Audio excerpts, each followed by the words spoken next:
नमस्कार। देखिए, कक्षा 10 की राजस्थान का इतिहास एवं संस्कृति में हम आज टॉपिक देखेंगे राजस्थान के प्रमुख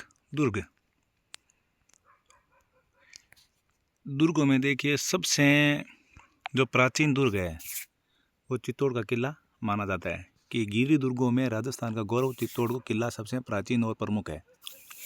दिल्ली से मालवा और गुजरात जाने वाले मार्ग पर स्थित होने के कारण प्राचीन और मध्यकाल में से किले का विशेष सामरिक था। ये चित्तौड़ का किला। अब देखिए, आगे देखिए कि जो राजस्थान के किले हैं, इसमें राजस्थान के जो 6 दुर्ग हैं, आमेर, गागरोन, कोमलगढ़, जैसलमेर, रणथंभौर और चित्तौड़गढ़, को जून 2013 में नॉन पेंट में हुई वर्ल्ड हेरिटेज कमेटी की बैठक में यूनेस्को की वर्ल्ड हेरिटेज साइट है उसमें शामिल किया गया है। प्राचीन ग्रंथों में दुर्गों की जिन पर विशेषताओं का उल्लेख हुआ है वे राजस्थान के दुर्गों में प्राय देखने को मिलती है। क्या है? सब सुदृढ़ प्राचीर है, अभेद्य बुर्ज है, जो बुर्ज यानी जिसको भेदा नहीं जा सके, किले के चारों तरफ गहरी खाई, पारिखा, गुप्त प्रवेश द्वार, सुरंग, किले भीतर सिलाखाना यानी शस्त्रागार, जलाशय, पानी के टांके, राजप्रासाद, सैनिकों के आवास गृह यहाँ के प्राय सभी दुर्गों में मिलते हैं। देखिए, दुर्गों के प्रकार।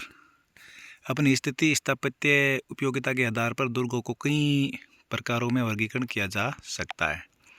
जो एक प्रकार है, जैसे औद्योगिक दुर्ग अर्थात जल दुर्ग, ऐसे दुर्ग को कह सकते हैं जो विशाल जल राशि से घिरा हुआ हो, जैसे औद्योगिक दुर्ग की श्रेणी में या जल की दुर्ग की श्रेणी में गागरोन का दुर्ग आता है। अगला है गिरि दुर्ग यानी पर्वत दुर्ग, जिसे ऊंचे पर्वत पर स्थित होता है। राजस्थान में अधिकांश दुर्ग है वो इस श्रेणी में आते हैं। मरुभूमि में बना हुआ दुर्ग जिसे धानवंत दुर्ग कहते हैं, ये दुर्ग कौन सा है? जैसलमेर का दुर्ग। सघन बीहड़ यानी बीहड़ जो वन में बना हुआ दुर्ग, जो वन दुर्ग कहलाता है, यानी कौन सा? ये सिवाना दुर्ग। अगला है एरण दुर्ग, वे दुर्ग जिनके मार्ग खाई, कांटों व पत्थरों से दुर्गम हो, जैसे चित्तौड़ और जालोर दुर्ग, इसको एरण दुर्ग की श्रेणी में माना गया है। अगला है पारीख दुर्ग, जिसके चारों ओर बहुत बड़ी खाई हो, कौन कौन सा है? भरतपुर का दुर्ग है और बीकानेर का जूनागढ़ दुर्ग है। जिन दुर्गों के चारों ओर बड़ी बड़ी दीवारों का परकोटा हो या पारीधय दुर्ग कहलाते हैं, जैसे चित्तौड़ और जैसलमेर। पारीख है और पारीधय, पारीध क्या होती है? जिसके दीवारों का परकोटा होता है वो पारीध होता है, और पारीख है होता है जिसके चारों ओर बहुत बड़ी खाई हो। अगला है सैन्य दुर्ग, क्या होता है? वह जिसमें युद्ध की व्यूह रचना में चतुर सैनिक रहते हो। अगला हम पढ़ेंगे भरतपुर का जाट राजवंश, इस वंश के प्रतापी शासक कौन हुए थे? यानी दुर्ग के बाद हम पढ़ेंगे जाट राजवंश, कौन सा? भरतपुर के। जाट एक कृषक जाति है, यानी खेती करने वाली जाति है, जिसका एक राजनीतिक शक्ति के रूप में उत्थान और औरंगजेब के शासनकाल में हुआ था। उत्थान 1669 ईस्वी में मथुरा क्षेत्र के जाटों ने अपने नेता गोकुल के नेतृत्व में औरंगजेब के विरुद्ध विद्रोह कर दिया था और गोकुल को मार दिया गया, किंतु उसके द्वारा शुरू किए गए संघर्ष को राजा राम ने जारी रखा। यानी औरंगजेब ने गोकुल को मार दिया, जो शुरुआत की थी कब? 1669 में। लेकिन 1688 ईस्वी में राजा राम की मृत्यु के बाद उसके भतीजे चूड़ामन ने जाटों को नेतृत्व प्रदान किया। अब चूड़ामन देखिए, जो 1695 से 1721 ईस्वी तक भरतपुर के स्वतंत्र जाट राज्य संस्थापक कौन है? चूड़ामन को माना गया कि चूड़ामन ने मथुरा व आगरा के मुगल इलाकों में धावे बोलकर मुगल शक्ति को झकझोर किया, और मुगल सम्राट ने कच्छावा नरेश बिशन सिंह चूड़ामन का दमन करने के लिए भेजा। कच्छावा नरेश था कौन? बिशन सिंह, किसको? चूड़ामन को दमन करने के लिए भेजा, पर उसे पूर्ण सफलता नहीं मिली, और धीरे धीरे चूड़ामन ने शक्ति का प्राप्त की और थून नामक स्थान पर किला बनाकर अपना राज्य स्थापित किया। कौन सा? थून नामक स्थान पर। चूड़ामन के बाद शासन करता आता है बदन सिंह। बदन सिंह ने जाट नेता ने चूड़ामन का ये उत्तराधिकारी बना। कौन? चूड़ामन। अब जय सिंह ने इसे ब्रजराज की उपाधि दी।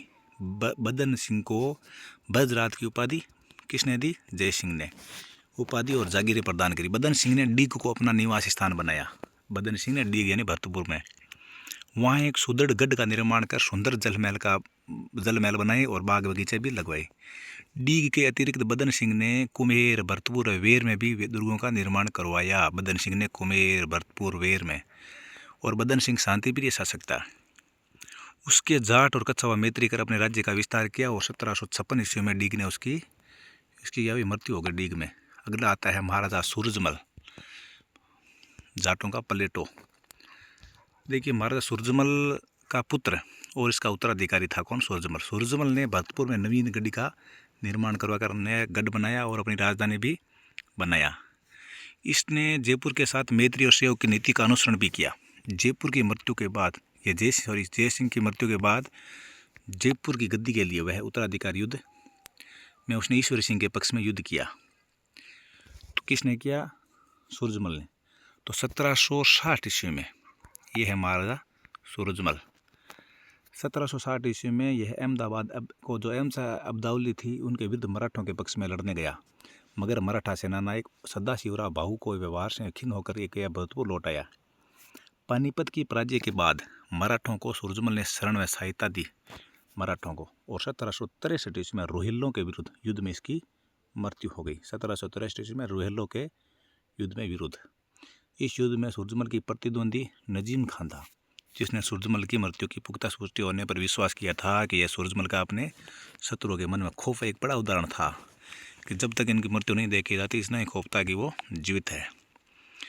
महाराजा सूरजमल के बारे में लिखते हुए कालिका रंजन है कानूनगों ने लिखा कि उसमें अपनी जाति के सभी गुण शक्ति कहते हैं। इन्हें काली रंजन गुण कानूनगों ने कहा कि इसमें जाटों के सभी गुण, शक्ति, साहस, चतुराई, निष्ठा और कभी पराजय स्वीकार न करने वाली अद्यम्य भावनाएं विद्यमान थी। ये था महाराजा सूरजमल।